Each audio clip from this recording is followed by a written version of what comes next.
ఈరోజు election commission, central election commission ఒక నిర్ణయం తీసుకుంది.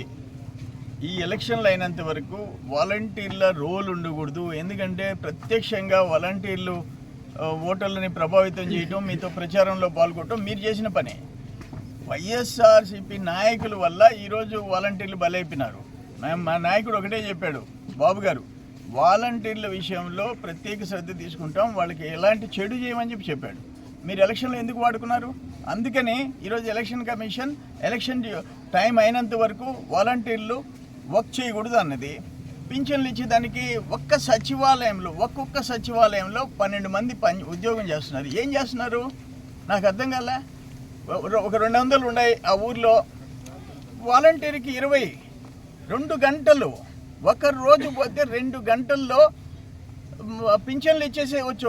పెద్దోళ్ళు ముసలోళ్ళ ఇంటికి పోయి ఇచ్చేసేవచ్చు. దానికి ఏంటంటే ఇప్పుడు తెలుగుదేశం ఎలక్షన్ కమిషన్కి చెప్పి వాలంటీర్ని దూరంగా పెట్టింది అని చెప్పి ఆ వృద్ధులు ముసలోళ్ళని మీకు ఆలస్యం అయిపోయింది చూడండి ఈ తెలుగుదేశం వల్ల అని చెప్పేదానికి మీరు ప్రయత్నం చేస్తారా? నోట్లో ఊస్తారా మిమ్మల్ని? నేను ఒకటే మాట చెప్తుండా, జిల్లా కలెక్టర్ తీసుకో, సచివాలయం ఉద్యోగస్తుల్ని పొమ్మనం 1వ తేదీ సాయంత్రం లోపల పింఛన్లు వాళ్ళ ఇంటికి పోయి ఇచ్చేసి రమ్మను. ఏం చేస్తున్నారు? అంతకంటే అవసరం వచ్చినప్పుడు పనిచేయరా? కానీ ఏ విధంగా ఈ పాపం వైసీపీది, ఈ వాలంటీర్ని దూరంగా పెట్టే పరిస్థితి ఎలక్షన్ కమిషన్ తెచ్చింది మీది. మీ మంత్రులు, మీ ఎమ్మెల్యేలు, క్యాండిడేట్లు పక్కన వాలంటీర్లు పెట్టి మీరు ప్రత్యక్షంగా ప్రచారంలో పాల్గొంటే ఎలక్షన్ కమిషన్ చూస్తూ ఊరుకుంటుందా? లాస్ట్ టైం 2019లో చీఫ్ సెక్రటరీని, డీజీపీని ట్రాన్స్ఫర్ చేశారే, అప్పుడు తెలియలే నొప్పి మీకు?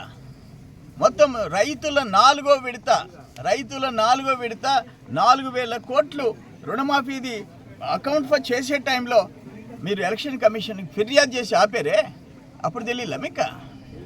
ఇది అన్యాయము. వెంటనే సచివాలయం సిబ్బంది పోయి పింఛన్లు ముసలోళ్ళ ఇంటికి పోయి పనిచేసి రావాలా సాయంత్రం లోపల. ఓకే.